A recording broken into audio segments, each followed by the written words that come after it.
Candidat recalé à la présidentielle de 2025 en raison d'une pluralité d'investitures au sein de son parti, l'UPC, il fait face à une décision du Conseil constitutionnel contestée par un recours jugé irrecevable.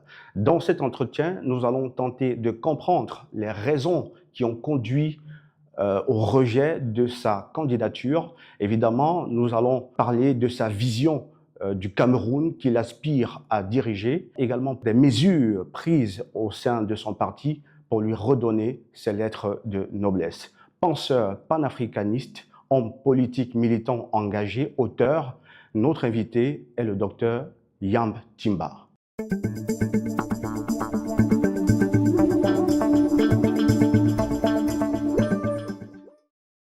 Alors, docteur Yamb Timba, merci d'avoir accepté cette invitation.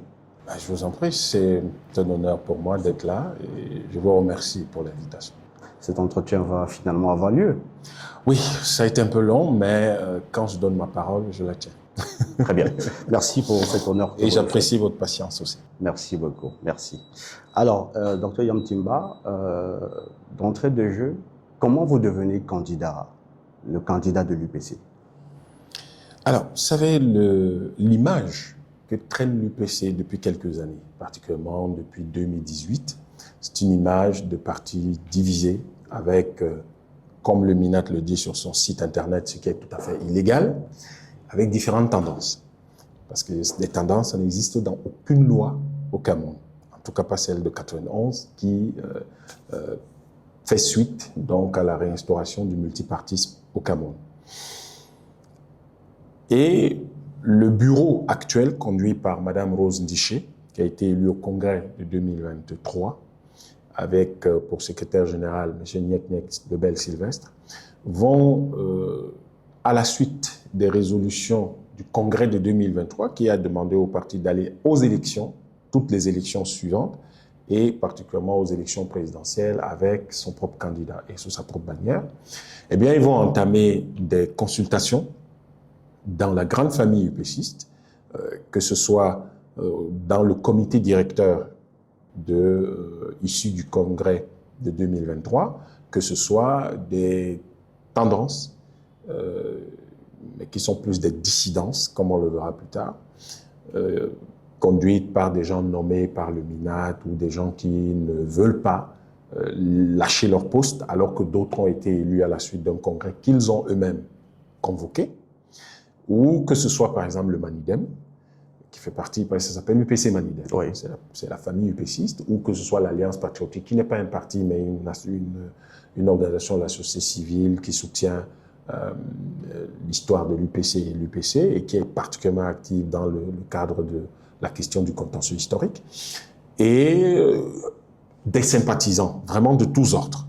Ils ont mené ces consultations tout au long de l'année 2024 et jusqu'au début de l'année 2025. Et ils ont convenu avec tout le monde, il a été convenu avec tout ce monde-là, que l'UPC devait effectivement aller à cette élection présidentielle et qu'il fallait créer un comité de choix des candidats qui devait donc rédiger des termes de référence pour cette candidature, élaborer la composition d'un dossier, parce qu'il fallait passer par un appel à candidature, et des critères d'évaluation pour déterminer qui aurait la meilleure note et qui deviendrait donc le candidat de l'UPC de manière transparente et objective. C'est ce qui a été fait.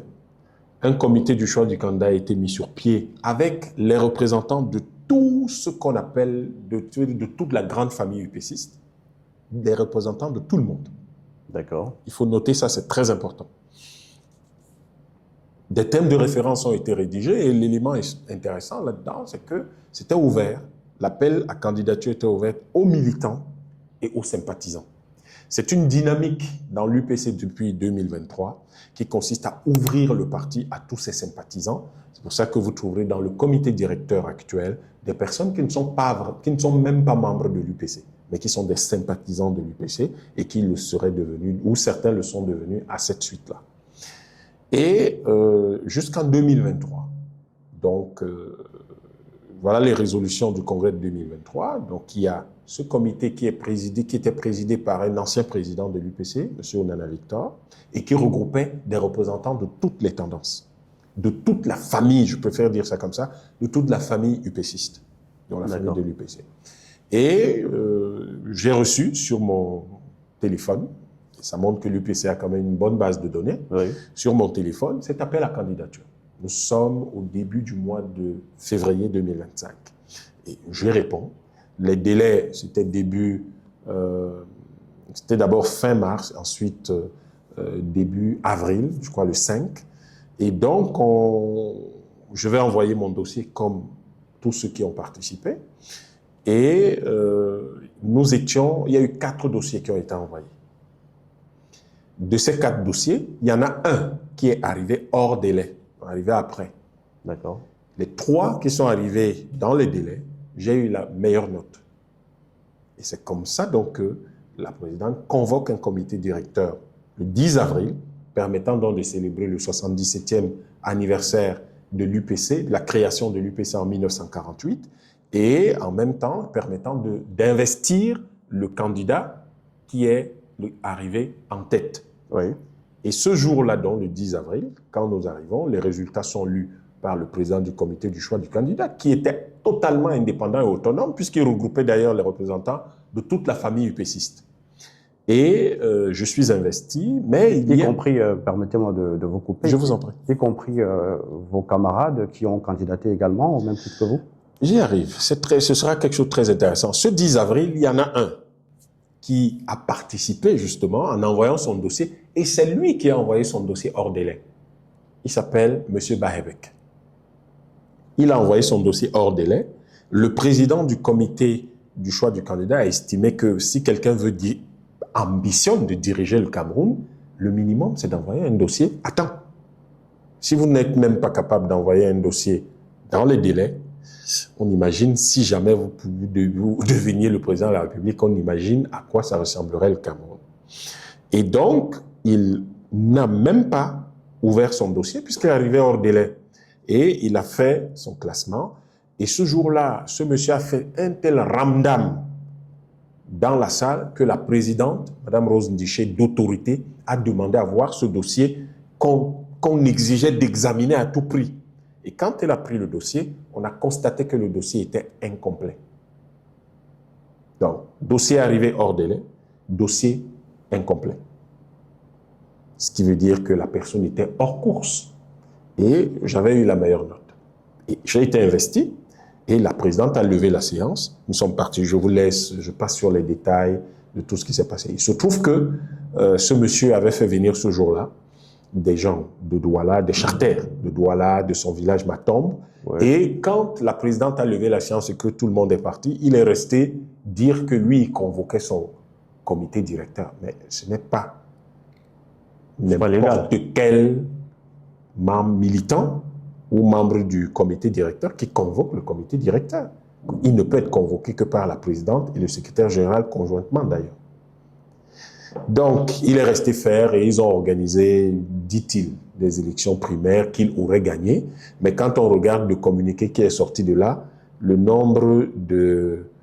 Quand vous prenez le nombre, les pourcentages vont atteindre 106%. Vous savez qu'il n'y a pas de crime parfait. Ouais. Quand vous voulez commettre un crime, c'est très délicat. Ça atteint 106%. Donc, les pourcentages ont dépassé le nombre de voix. Vous faites allusion à la réunion du comité directeur qui s'est tenue à Bafoussam? Non, pas du tout. Je fais allusion à ce que va brandir M. Bahebek disant qu'il avait été élu et qu'un comité directeur l'aurait investi. À l'UPC, ce n'est pas le comité directeur qui a investi, malheureusement.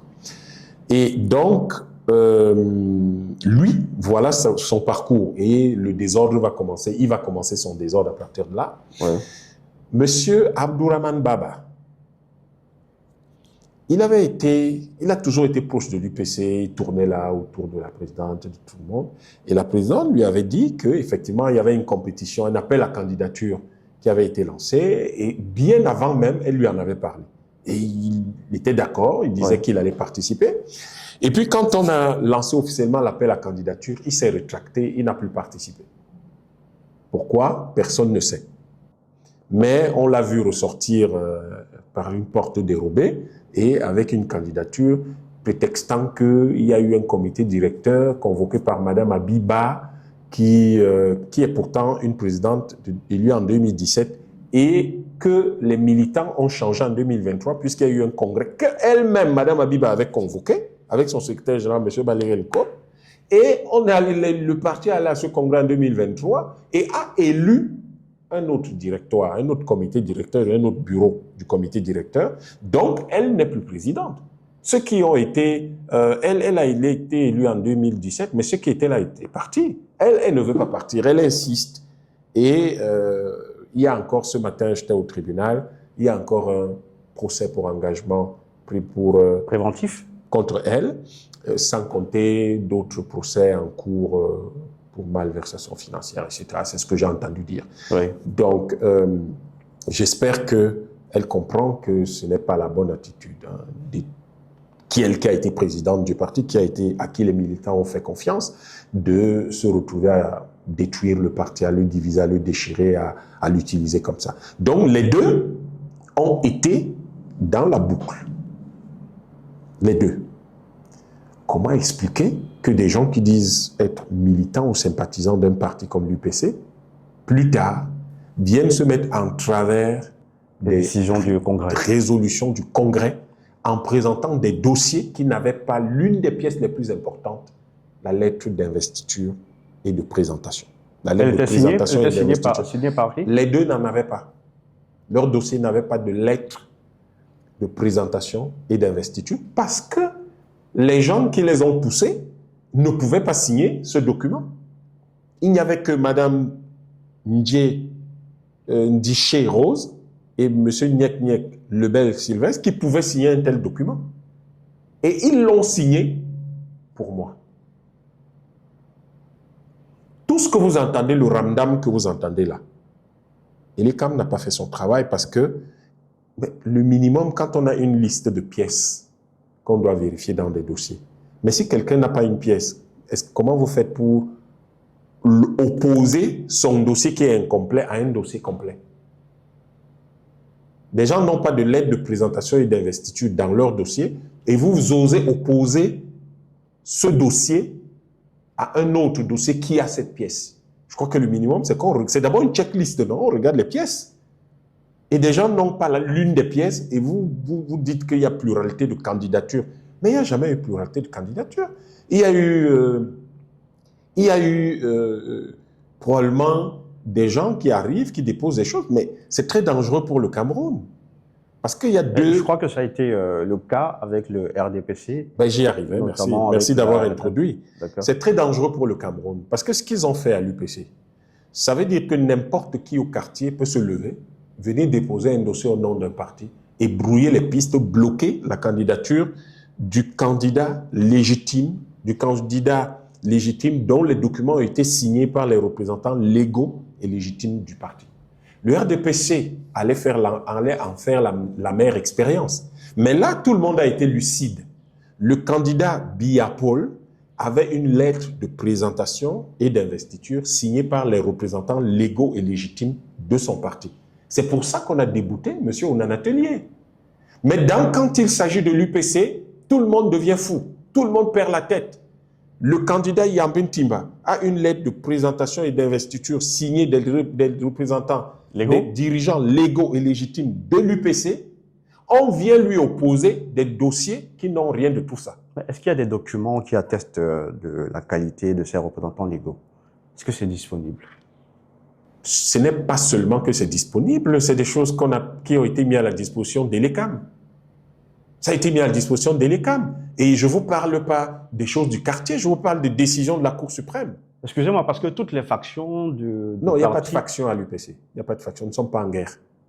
Vous n'êtes pas en guerre, bon, ok. Il faut quand même... on doit quand même... Ce qu'on appelle les tendances, et c'est le MINAT qui les appelle comme ça. Si vous voulez, vous pouvez les appeler comme le MINAT les appelle, des tendances. Des tendances? Sauf que ça n'existe pas dans la loi. Bon, mais chaque tendance revendique la légitimité... Non, la question, les revendications ne sont pas des éléments de droit. Et la force de la chose, c'est-à-dire que quand ça a été jugé par, quand même, on parle de la Cour suprême, hein. On ne parle pas de, on n'est pas en train de parler de discussion au quartier, on parle de la Cour suprême. Si dans un pays, une décision de la Cour suprême ne peut pas être... C'est la plus grande juridiction. Enfin, excusez-moi. Et quand nous sommes arrivés à la Cour constitutionnelle, la Cour constitutionnelle a dit, il y a M. Bappo Lipote qui a demandé une intervention volontaire, M. Baleguel-Côte, et naturellement, tous les deux autres qui sont camarades perturbés.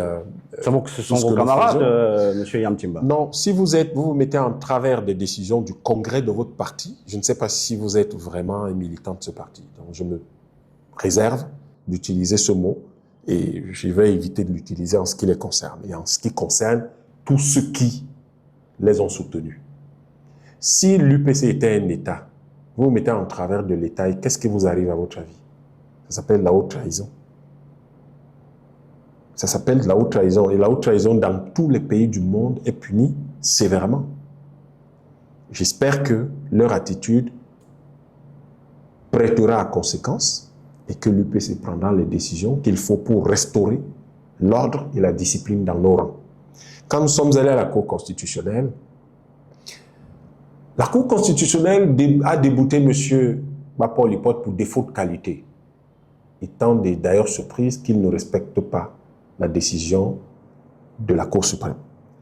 A débouté M. Baleguel-Côte pour défaut de qualité également. Or, si vous déboutez le secrétaire général pour défaut de qualité, vous déboutez incidemment la présidente, puisque c'est le même bureau. L'un, à l'UPC, l'un ne marche pas sans l'autre, c'est un binôme. Vous déboutez l'un, ça veut dire que vous déboutez tout le bureau. Ce qui veut dire que Mme Habiba Issa, et d'ailleurs elle le sait, n'a pas qualité d'agir au nom de l'UPC. Si la Cour constitutionnelle a fait ce parcours, par quelle magie, cela établit deux choses. La première, c'est que la Cour constitutionnelle elle-même reconnaît donc que les dirigeants légaux et légitimes, c'est Mme Rose Ndiché et M. Niek Lebel. Puisque tous les autres dirigeants, le Conseil les a déboutés. Si vous déboutez tout le monde et que vous laissez une personne, ça veut dire quoi? Même un enfant d'école primaire, c'est que ça veut dire que vous êtes en train de dire que c'est celui que vous avez laissé qui a le droit d'être là. C'est ce que ça veut dire. Comment le Conseil constitutionnel qui a débouté tous les autres qui n'avaient pas qualité, et c'est évident, comment s'arrête-t-il et ne tire pas la conséquence logique qui est de dire, compte tenu du fait que tous les autres n'ont pas qualité et que c'est Mme Ndiché et M. Niek qui ont qualité, alors le candidat qu'ils ont investi, sa candidature est tout à fait justifiée, son recours est justifié et sa candidature est recevable. Pourquoi ils ne tirent pas la conclusion logique? Ils ne tirent pas la conclusion logique parce que le système ne voulait pas que je sois candidat à cette élection présidentielle. Il ne voulait pas que je m'en mêle. Pourquoi? Il ne voulait pas que je sois président. Vous pensez que vous représentez mes idées dérangent. Une menace? Oui, une menace très sérieuse, une menace politique et géopolitique très sérieuse. Mais surtout, une menace contre la mainmise du néocolonialisme sur le Cameroun. C'est ça. Je ne suis pas d'accord avec cette mainmise du néocolonialisme sur le Cameroun. Ça se sait. Pas aujourd'hui, hein, j'avais 12 ans à peine. J'avais 12 ans, je l'avais officiellement fait savoir au président de la République actuelle, qui était déjà là. Je lui avais fait savoir, j'avais 12 ans à l'époque déjà. Donc, ce n'est pas une histoire d'aujourd'hui. Et par quel canal vous lui avez fait savoir? Par une lettre. Quand j'avais 12 ans, j'avais écrit au président actuel pour lui dire que je n'étais pas content, je n'étais pas d'accord avec ce qui se passait dans le pays, ni avec sa façon de gérer le pays. Il avait reçu votre lettre? Oui, parce que j'avais été torturé par la préfecture de la Sanaga maritime à l'époque, et le préfet à l'époque, nous sommes en 1986, hein, faut le dire à vos téléspectateurs, ouais. Nous étions en 1986, et la préfecture m'a séquestré, m'a enlevé. Il y a eu un enlèvement, kidnapping de mon collège, c'était le CESDD à l'époque, qui est devenu le lycée bilingue d'Edea. Et j'ai été séquestré pendant toute une journée, jusque tard dans la nuit, avant qu'on aille me déposer chez moi. Et j'ai été mis sous surveillance depuis cette époque-là. Jusqu'à présent? Oui, bien sûr, je le sais.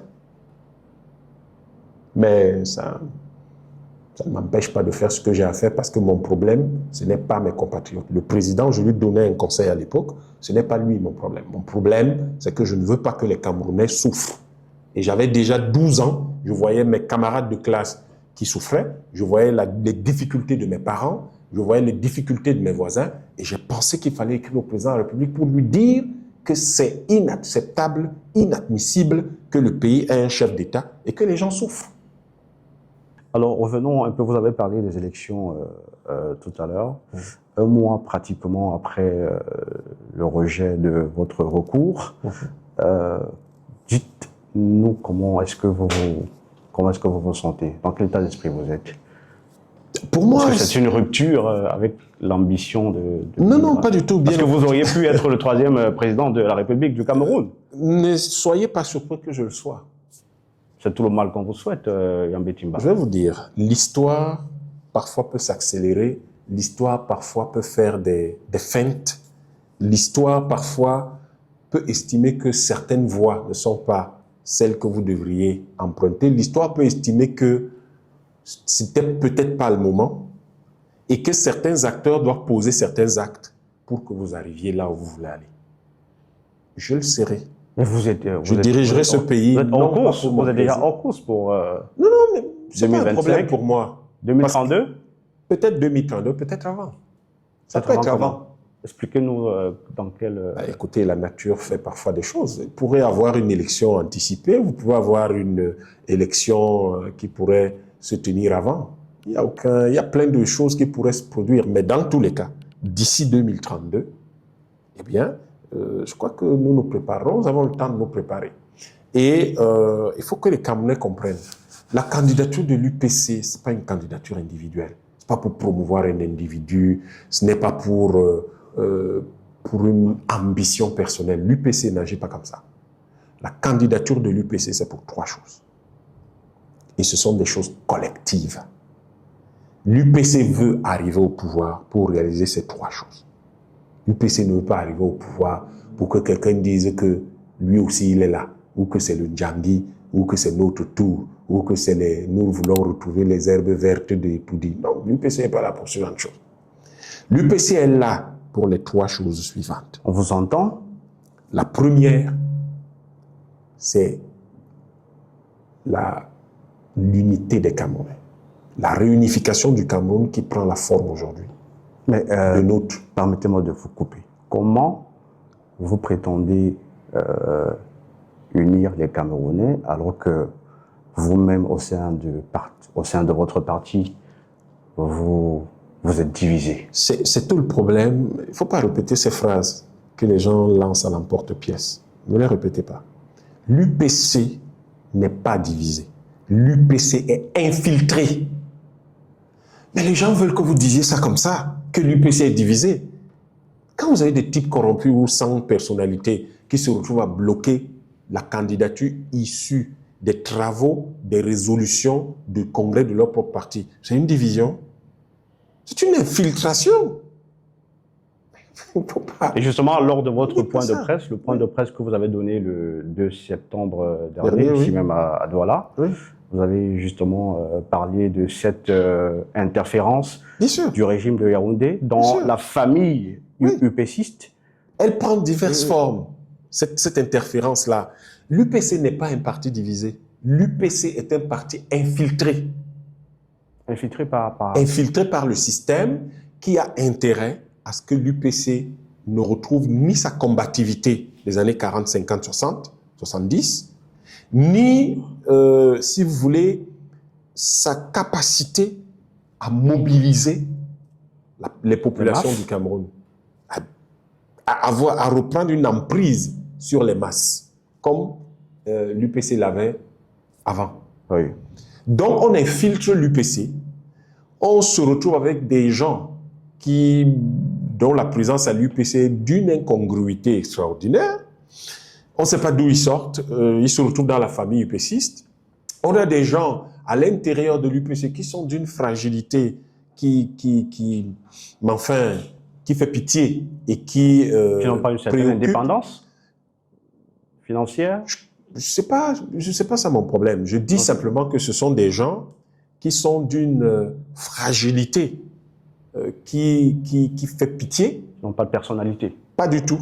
Parce que quand vous avez de la personnalité, vous avez des convictions. Quand vous avez des convictions, vous êtes déterminé, on ne vous corrompt pas. Les gens n'ont aucune idée de la quantité de choses qu'on m'a déjà proposées, mais que j'ai refusées. On vous a proposé quoi, Yambé Timba? C'est pas nécessaire, c'est ma vie privée.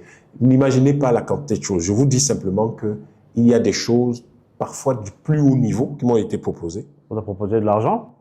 Toutes sortes de choses. Mais j'estime que il ne s'agit pas de moi. Il s'agit des 3 choses dont je vous parlais. C'est ça qui doit guider ma vie. La réunification du Cameroun qui prend la forme de la réconciliation des Camerounais et de leur unité. Ce qui veut dire aussi que la question de la division que vous souleviez tout à l'heure, nous devons bien l'entendre. Dans un cadre néocolonialiste, les gens ne sont vraiment pas divisés. Les gens sont infiltrés.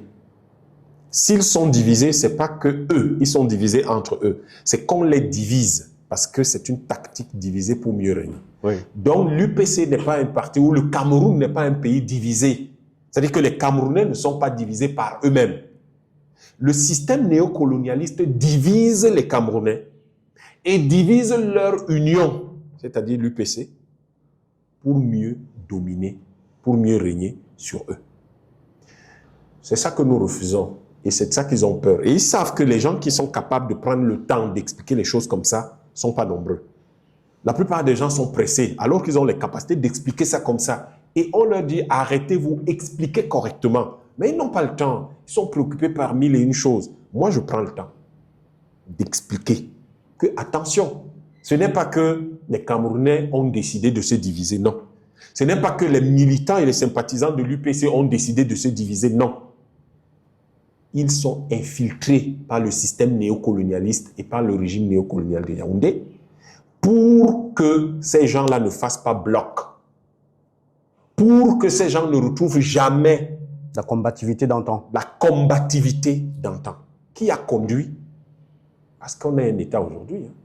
Parce que l'État qu'on a là, le 17 mars 1957 à Makak, des patriotes, tous upécistes, avaient proclamé l'indépendance du Cameroun. On les a tous massacrés. Parce que ces compatriotes savaient que le contrat de tutelle durait 10 ans, 46-56, et devait donc s'achever le 31 décembre 56. Et donc, le Cameroun devait devenir immédiatement, automatiquement, de manière tacite, indépendant. Et ils ont donc décidé, 3 mois après, ne voyant rien venir, ils ont décidé de proclamer l'indépendance du Cameroun. Et vous savez que ces gens-là, quand ils ont proclamé l'indépendance du Cameroun et appelé à la création donc, de l'État indépendant du Cameroun, la France, 1 mois après, c'est-à-dire le 18 avril 1957, va créer l'État du Cameroun qui existe aujourd'hui. Nous n'avons pas créé un État. Et l'UPC, c'est ça. Et l'UPC estime que nous ne pouvons pas continuer à vivre sous la domination coloniale telle que nous vivons aujourd'hui. Même un État, nous n'avons pas créé. Le Burkina a créé un État. Le Centrafrique a créé un État. Nous n'avons pas créé d'État. Et c'est des petites choses que les Camerounais doivent savoir, qui devraient les révolter. Les révolter et les amener à se mobiliser dans l'espace politique pour pouvoir reconquérir leur pays, pour pouvoir conquérir leur pays. Donc aujourd'hui, ce que je peux vous dire, c'est que je me sens bien. Je n'ai pas de problème. Pour moi, il n'y a rien de nouveau là. C'est-à-dire que ça a toujours été comme ça. Je sais, depuis que je suis enfant, que, vous savez comment mes camarades du secondaire m'appelaient quand j'avais 12 ans? Vous étiez rebelle? J'ai toujours rejeté le système. Ils m'appelaient Jerry Rawlings. J'imagine que pour vous, ça veut dire quelque chose. J'avais 12 ans. Ils m'appelaient Jerry Rawlings. Donc, pour moi, il n'y a rien de nouveau. C'est juste une nouvelle action du système contre les populations du Cameroun. Ce n'est pas contre moi. Oui. Contre les populations du Cameroun. Et nous devons donc, nous, les populations du Cameroun, nous mobiliser pour que demain, c'est nous qui puissions avoir la victoire. Et nous sommes en train de travailler à l'UPC pour réorganiser le parti, pour remobiliser le parti, pour réfléchir à quelle sera la suite que nous devons donner au parti. Et nous sommes persuadés que ce travail va porter des fruits et que lors des prochaines élections législatives et municipales, le parti y arrivera déjà structuré et que nous allons pouvoir compétir avec l'espoir d'un raz-de-marée au niveau des mairies et de l'Assemblée nationale. Et je crois que le système le ressent. C'est pour ça qu'il est allé anticiper en voulant convoquer le corps électoral pour les régions. Ça leur permet d'être sûr qu'ils garderont la même mise, puisque pour le moment, ils ont le plus grand nombre de conseillers municipaux, et c'est eux les électeurs, c'est eux le collège électoral. Et donc, ils vont simplement maintenir le statu quo au niveau des régions. Comme cela, parce qu'ils anticipent clairement que l'année prochaine, ils feront un très mauvais score aux législatives et aux municipales. Donc, au moins, pour l'élection présidentielle, on attend encore, mais bon, on sait qu'ils prennent toutes les dispositions pour ne pas la perdre. En tout cas, vous avez bien vu que tous ceux qui sont vraiment contre eux, bon, dans le cas de l'UPC qui a un système totalement alternatif, ils l'ont mis de côté. Et les gens qui sont du même bord qu'eux, quand on joue l'artiste, mais qui estiment que leur moment est aussi arrivé, eh ben, ils les ont mis de côté aussi. Mais ils se disent, ils vont maintenir, ils vont contrôler l'exécutif. Et je crois que toutes les manœuvres en cours, c'est tout faire pour gagner l'élection, enfin, pour gagner l'élection présidentielle et garder le contrôle des régions. Comme ça, ils ont le contrôle de l'essentiel de l'exécutif. Mais, attention, le pouvoir, parfois, il se gagne du bas vers le haut, pas toujours du haut vers le bas. Et nous, l'UPC, nous nous organisons pour les législatives et pour les municipales. Il faut absolument que nous puissions, d'ici la fin de l'année, nous entendre et arriver à faire le nécessaire. Ceux qui doivent être sanctionnés seront sanctionnés. Ceux qui... et tout le monde doit se mettre dans les rangs. Parce qu'un parti, ce n'est pas un jeu. Il ne faut pas que les gens oublient que l'UPC avait une armée. Et nos militants et nos sympathisants doivent être les premiers à s'en souvenir. Ça veut dire quoi? Ça veut dire que l'UPC doit être constitué des gens qui savent mieux que tout le monde ce qu'on appelle l'ordre, la discipline. Le fait d'avoir eu une armée doit nous structurer tous comme ça. Nous ne sommes pas un parti lambda, nous ne sommes pas comme les autres partis. Nous sommes un parti qui a eu une armée. Ça veut dire que c'est un parti qui sait ce que c'est que l'ordre, ce que c'est que la discipline.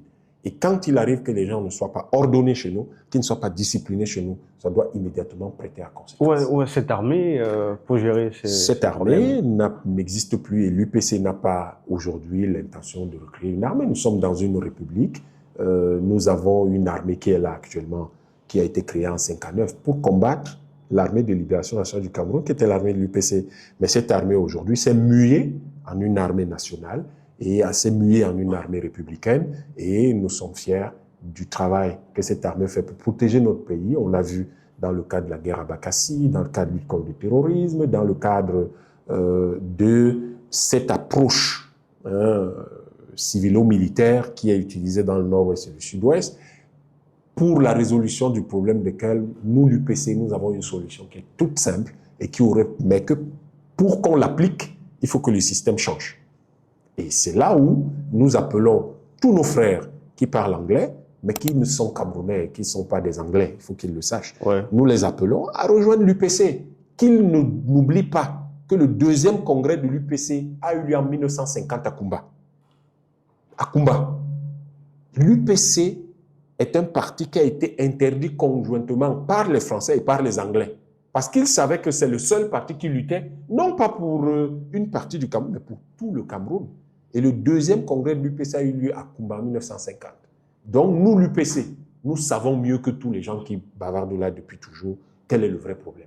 Le vrai problème, ce n'est pas ce qu'on dit là. Le vrai problème, c'est et la vraie solution, ce n'est pas celle qu'on est en train de mettre en place, elles sont toutes légères et c'est du maquillage. La vraie solution, le problème de fond, c'est qu'à l'UPC, quand nous parlons de Cameroun, nous utilisons K. C'est le cas de Cameroun allemand. À l'époque, nous étions unis. Nous étions une seule entité. Nous n'étions pas deux entités. Ce n'est pas parce que des Anglais et des Français sont partagés notre territoire pendant 40 ans que tout d'un coup nous sommes devenus différents. Pas du tout. Le problème de fond, ce n'est pas celui-là. Le problème, c'est que les Français et les Anglais se sont partagés le Cameroun. La SDN a entériné cela. Et tout ça fait partie d'une grande stratégie globale du monde occidental, des Européens et de l'Occident, pour dominer l'Afrique. C'est encore là une division. Nous ne pouvons pas penser l'avenir du Cameroun dans le cadre de la division. Et nous avons une solution pour régler ça. Quand les colons sont arrivés ici, ils ont dit, quelle est la première chose qu'ils ont prise? Quelle est la première chose dont ils ont pris le contrôle? C'est la terre. Les terres. C'est la terre, d'accord? Donc, si nous avons aujourd'hui au Cameroun besoin de dire que nous restituons, que le Cameroun devient indépendant, quelle est la première chose que doit faire un État indépendant? C'est de restituer ce qui a été volé. Qu'est-ce qui a été volé à nos populations? C'est leur terre. On les restitue. Notre État qui est là actuellement n'a conquis aucune terre, n'a acheté aucune terre. C'est les terres de nos nations historiques qu'ils appellent vulgairement les tribus. Compte tenu de cela, puisque aujourd'hui, quand vous allez à la banque emprunter de l'argent, n'est-ce pas, vous pouvez mettre votre titre foncier en gage, comme sous forme d'hypothèque? C'est une garantie, non? Pourquoi est-ce que nos nations historiques n'utiliseraient pas leurs terres comme cela? Si vous avez du terrain quelque part, ça peut être un apport en nature dans une affaire, non? Pourquoi nos nations historiques ne feraient pas ça? Mais voici les conséquences. Tout ce que vous voyez, nos frères qui parlent anglais là, qui sont au nord-ouest ou au sud-ouest faire, mais ce qu'ils font là, ou même quand vous regardez ce qui se passe dans le nord, le grand nord, tout ça là, vous croyez que c'est quoi? Quand vous voyez tout ce qu'il y a là, vous croyez que c'est quoi? Mais tout ça, monsieur, c'est les terres, c'est les richesses. C'est en fait un problème de contrôle des richesses. Le Cameroun, l'année dernière, a fait entre 2,5 milliards et 3 milliards de dollars, a obtenu 2,5 milliards, 3 milliards de dollars de revenus pétroliers. Ma théorie, c'est que ces terres doivent servir d'apport en capital et elles doivent être sous le contrôle économique strict de nos nations historiques. Vous voulez créer une entreprise, vous leur donnez une part parce que c'est leur terre. Vous ne faites pas votre entreprise dans les nuages. Vous voulez exploiter les ressources naturelles qui sont là, vous leur donnez leur part parce que c'est leur terre et c'est leur apport en capital. C'est même intéressant, comme ça vous n'achetez rien, vous n'achetez pas les terres. Si vous n'achetez pas les terres, l'investissement diminue, non? Donc c'est tout bénéfice pour vous. Alors, dans ce cas-là, si vous pompez le pétrole dans le sud-ouest, mais vous reversez 20% à ces gars, vous reversez 20% à ceux qui sont propriétaires historiques des terres sur lesquelles vous pompez le pétrole. Si on a gagné 3 milliards de dollars, ça aurait fait 600 millions de dollars. Vous croyez qu'ils feraient la guerre s'ils avaient 600 millions de dollars?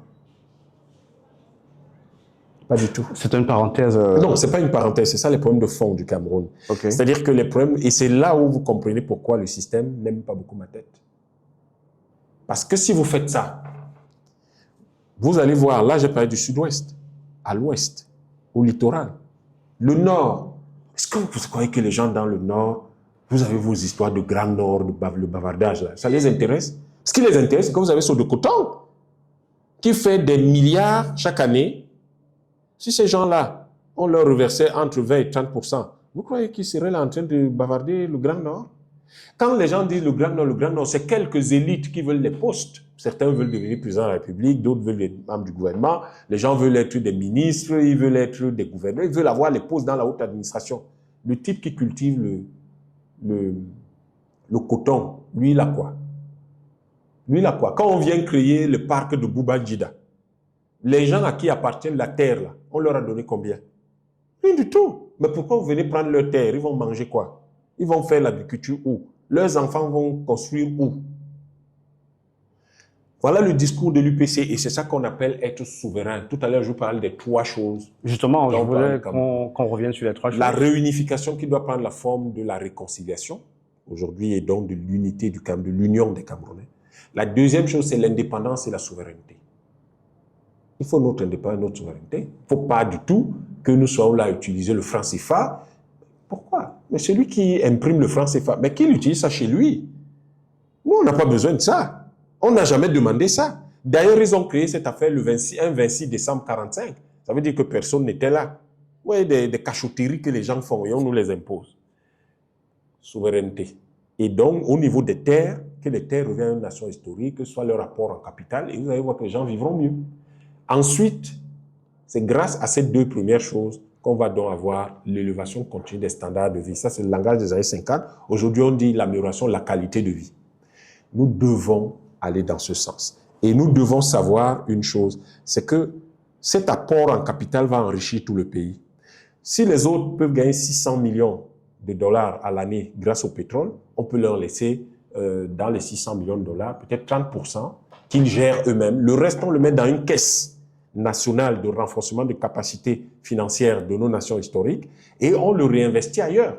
L'intérêt, c'est quoi? C'est que comme ils ont 600 millions de dollars, on peut prendre 400 millions de dollars, on investit à travers le pays, ça crée encore les 20% partout où on a investi puisque les gens apportent leurs terres.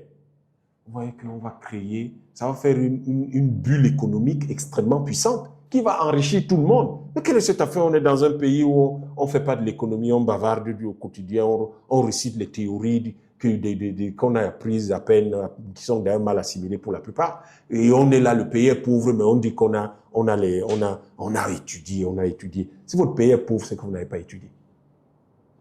C'est ça le plus important. Et ces solutions comme celles que je vous dis là permettent de sortir les gens de la misère. Si vous construisez, vous venez dans une ville comme Douala, vous exploitez le gaz. Mais il faut que là où vous exploitez le gaz, que les gens là aient 20%. Si ces gens ont 20%, parce que c'est leur village. Mais à partir de ce moment-là, ces gens, ils vont sortir de la misère. L'État leur laisse à peu près sur les 20%, 6% qu'ils vont utiliser eux-mêmes. Et puis les autres 14%, on les réinvestit à travers le pays. C'est leur argent. Donc partout où on réinvestit là, ça leur donne des dividendes. Mais ça a un intérêt, c'est que si on prend à Douala ce qu'on a pris ici à Lourbaba, par exemple, dans le cadre de l'exploitation du gaz, et qu'on va le réinvestir dans une mine, je dis n'importe quoi, pour faire une carrière à Fondjoumé-Kouet, ou pour faire une grosse exploitation agricole dans le nord-ouest, ou pour exploiter l'uranium qu'on a un peu partout dans le pays, ou de l'or, ou pour créer, par exemple, une usine quelque part. Les gens qui sont là où on a créé cette affaire, eux aussi, ils ont apporté leur thèse, ils ont 20%, donc eux aussi commencent à gagner de l'argent. Et puis, l'argent qu'on a pris à Douala commence à générer des dividendes pour ces gens qui sont à Douala où il y a le gaz. C'est ça qui permet aux gens de sortir de la misère. Et c'est ça l'UPC. Ce n'est pas le bavardage. Et c'est ça que le système n'aime pas. Et le régime doit veiller à ce que ce que nous disons là ne se produise pas. Vous voyez toutes ces mines, concessions minières, les exploitations forestières, les exploitations de pétrole. Nous, on gagne quoi? Regardez comment c'est mal organisé. Vous avez différentes entreprises qui exploitent le pétrole en Arabie Saoudite. Tout le monde n'utilise pas le pétrole. C'est une seule entreprise qui produit le pétrole au Qatar, aux Émirats Arabes Unis, à Abu Dhabi. C'est ça. Ça permet d'avoir beaucoup de ressources qu'on peut réinvestir et ça sort le pays de la misère. Si je dirige ce pays, si j'étais devenu président en 2025 et quand je le deviendrai, le Cameroun deviendra un pays développé à moins de 25 ans. Très bien, nous allons prendre une petite respiration. La suite, c'est tout de suite.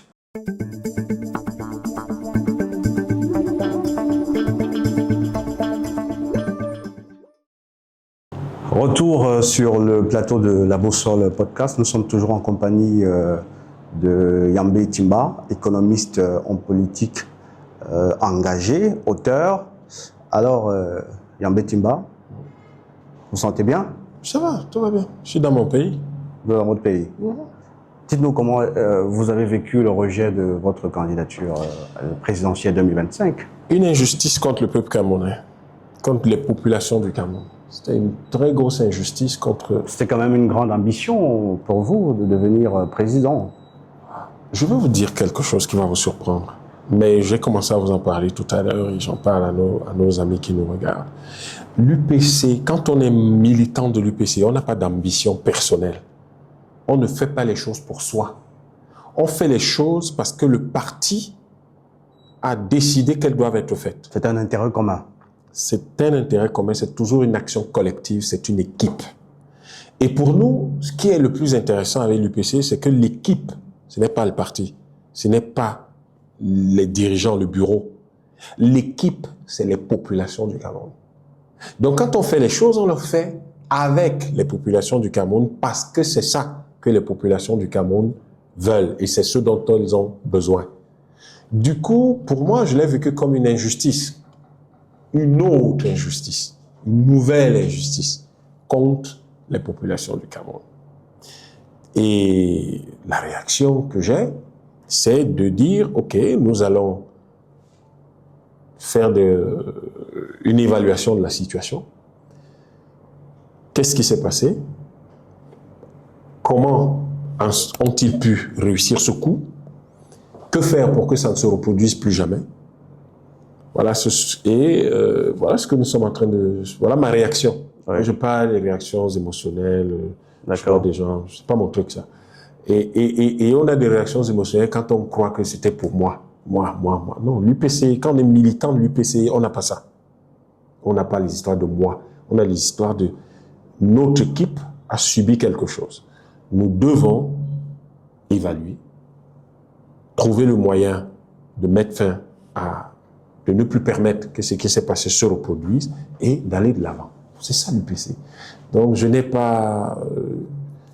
je l'ai vécu comme ça et nous sommes en train de travailler. D'accord. Alors, quelles sont les mesures prises au sein du parti pour lui redonner ses lettres de noblesse? Le parti se prononcera définitivement sur cette question le 13 septembre.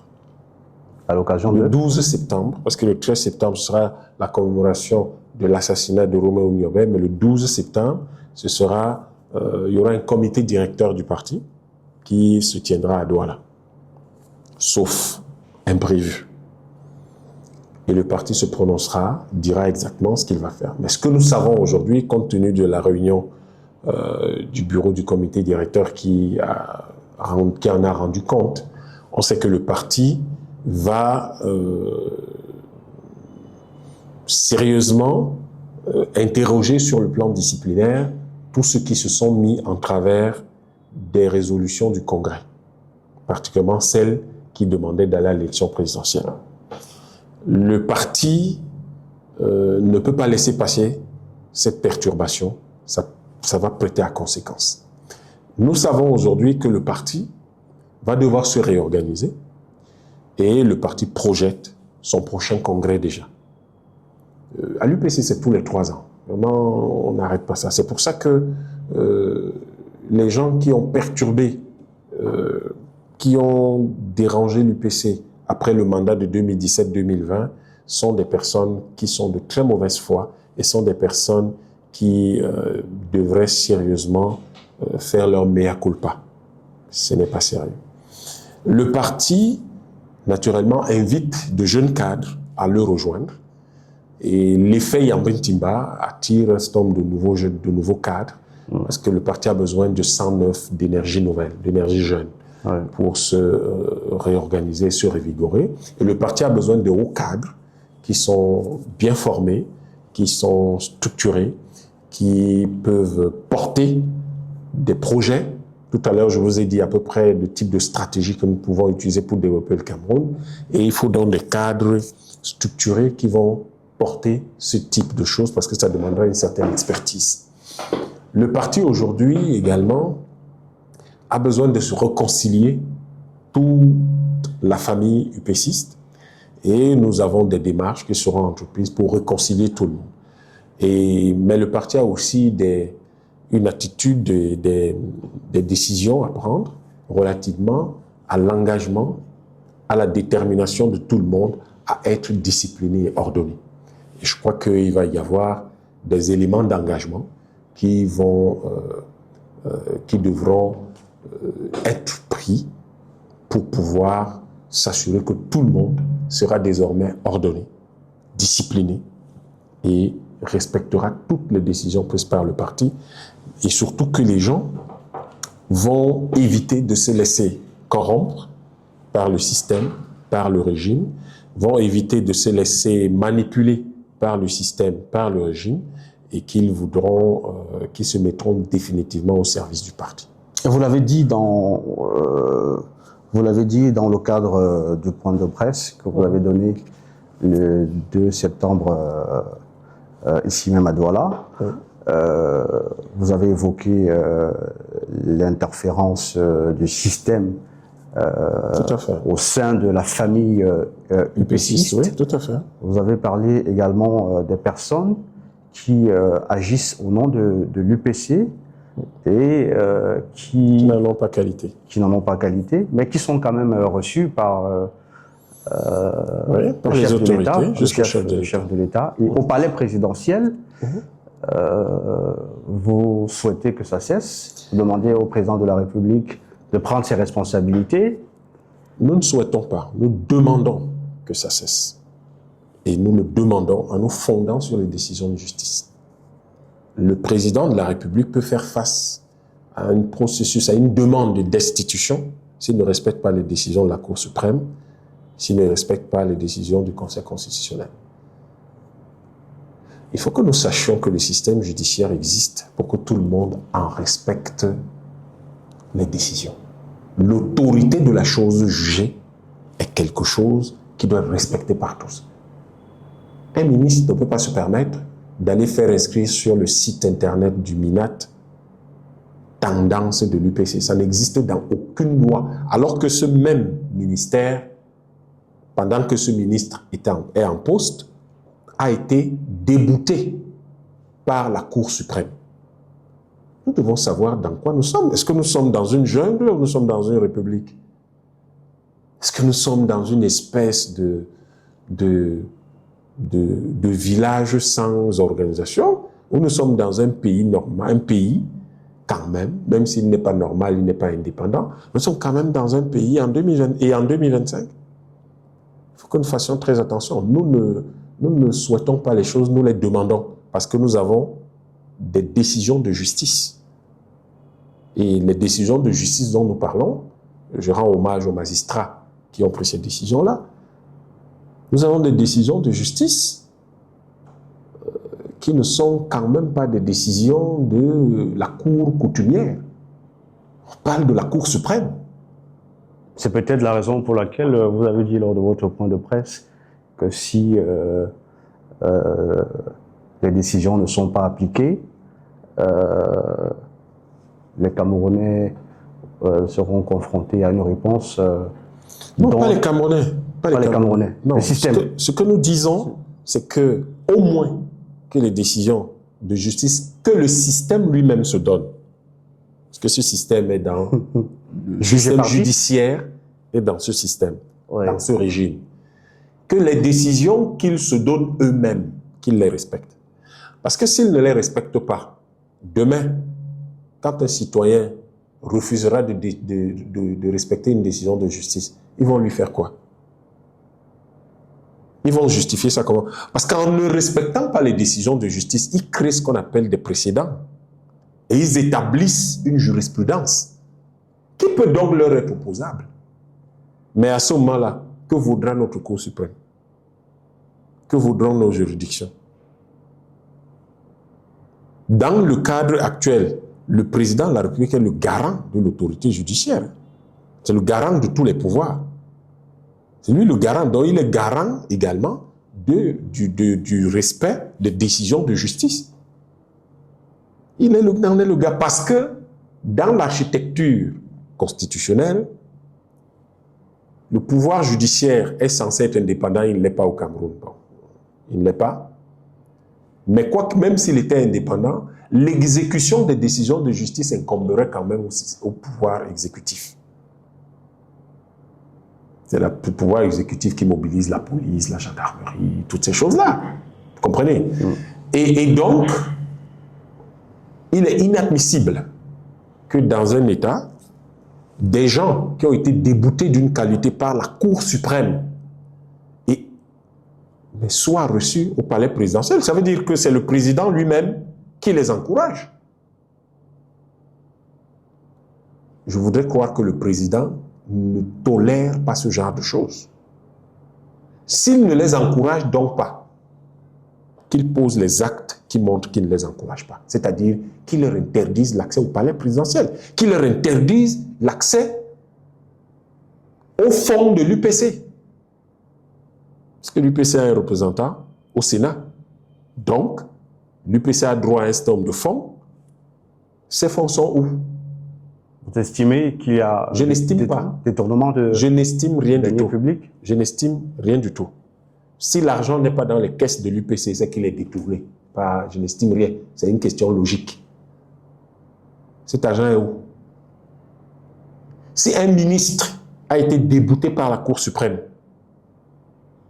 sur une question précise, le président de la République doit le rappeler à l'ordre. Lui dire, monsieur,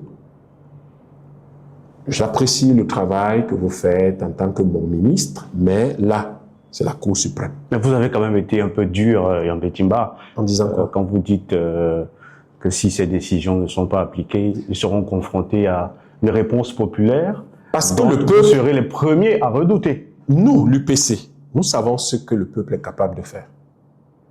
Et ce que nous craignons, c'est qu'un jour, le peuple en ait marre du fait qu'on ne respecte même pas les décisions de justice et qu'il décide d'agir. Nous n'avons pas besoin de ça. L'UPC ne fait pas ça. L'UPC respecte les juridictions. J'étais au Conseil constitutionnel où les gens ont pris une décision totalement glauque, surréaliste. Tous les juristes du monde que je connais se sont dit « Ah ben dis donc, votre pays est quand même curieux. C'est un pays spécial. » Si c'est ça, la décision qui a été prise, c'est un pays spécial. Mais vous avez bien vu que j'ai respecté cette décision. Vous m'avez déjà entendu me plaindre? Non, pas du tout. Mais sauf que vous dénoncez je dénonce ce qui est mal fait. Je dénonce ce qui est mal fait. Sauf que le peuple, je ne suis pas tout à fait sûr qu'il a la même retenue que moi, qu'il a la même maîtrise que moi. Et j'interpelle l'État du Cameroun, les dirigeants actuels du Cameroun, à faire attention à ça. En 1986, j'avais 12 ans. J'ai interpellé le président actuel. Je l'ai saisi par écrit, je l'ai interpellé. 86. En lui disant, le peuple ça pourrait entraîner la colère du peuple. Vous vous souvenez de ce qui s'est passé en 90, 91, 92? Je n'avais que 12 ans. Si aujourd'hui, que j'ai 50 ans, je l'interpelle, il doit quand même se dire que ça devrait être beaucoup plus délicat de ne pas m'écouter. Vous comprenez? Ça devait être beaucoup plus délicat de ne pas m'écouter. Or, en 90, j'étais un gamin. Mais en 86, je lui avais dit, il faut faire attention. Vous comprenez? Tout ce qu'on a trouvé comme réponse, c'est de m'envoyer tout un préfet pour qu'il vienne m'enlever, me kidnapper dans mon collège et d'aller me torturer pendant une journée et une nuit, et presque toute la nuit. Nous devons faire très attention. Les gens qui, très souvent, nous disent la vérité, vous avez dit que j'ai été dur. Non, j'ai été franc avec lui. Les gens qui, généralement, nous disent la vérité, ce sont des gens sincères, ce sont des gens honnêtes, ce sont des gens intègres. Et c'est des gens qui se soucient profondément du Cameroun. Et quand ils disent qu'ils se soucient profondément du Cameroun, ça veut dire qu'ils se soucient de lui aussi. Mais pour l'UPC, le président de la République n'a pas plus de valeur que le vendeur de bananes au bord de la route. Parce qu'ils sont tous Camerounais. C'est ça la différence pour l'UPC et entre l'UPC et les autres. Le chef de l'État est quand même le premier Camerounais. Non, il est d'abord un citoyen. Je parle du citoyen. C'est-à-dire qu'en tant que citoyen, il n'a aucune différence. Il n'a pas plus de valeur que le gars qui fait la moto pour l'UPC. Aucune. D'ailleurs, le fait qu'il soit président de la République fait que pour l'UPC, c'est gravissime qu'il ne fasse pas le travail qu'il doit faire. Que doit faire le président de la République? Présider. Présider veut dire quoi? Construire, évaluer, gérer, prévoir, anticiper. Le chef de l'État ne peut pas tout faire seul. Il a des collaborateurs, il délègue des responsabilités. Je vous parle de management là. Ne rentrons pas dans ce débat. Lui, le président, il a compris ce que j'ai dit. Laissons ça. Ne rentrons pas là-dedans. Il sait que ce que j'ai dit là, c'est ça. Ça, c'est le management. Laissons ça. C'est une science. Comment vous savez qu'il sait que... Parce que c'est une science. S'il ne le sait pas et qu'il est président depuis 43 ans, il y a un problème. C'est du management. C'est la science du management. Tout ce que j'ai dit là. C'est ce que font tous les chefs d'État dans le monde. Bon, ça veut dire que vous me comprenez, puisque déjà, vous aviez 12 ans, vous lui avez adressé une lettre. Peut-être lettre morte de votre côté, vous n'avez pas eu de retour. Il avait mon âge à l'époque, donc je voudrais espérer que...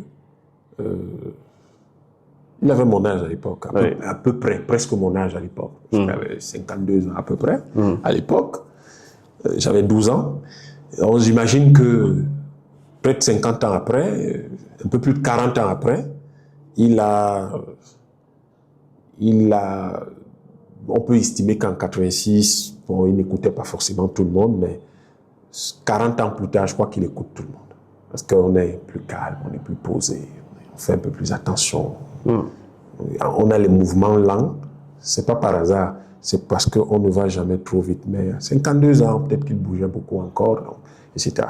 Ce que je veux dire, moi, ce qui m'importe, c'est que, et c'est ça l'UPC, nous, à l'UPC, nous n'avons aucun problème avec aucun autre Camerounais.